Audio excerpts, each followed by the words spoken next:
Hello guys, in this video I'm going to show you how to select the lines and area style on the Avenza Maps application.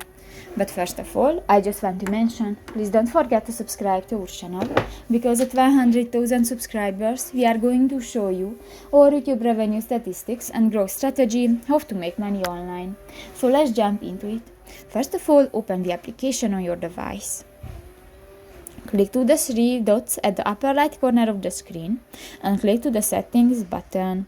In the settings section you can find the display option, and here you can find the lines and area style under the current location color option. Click that and you can edit the stroke color, the line thickness, the fill color, and you can edit the opacity.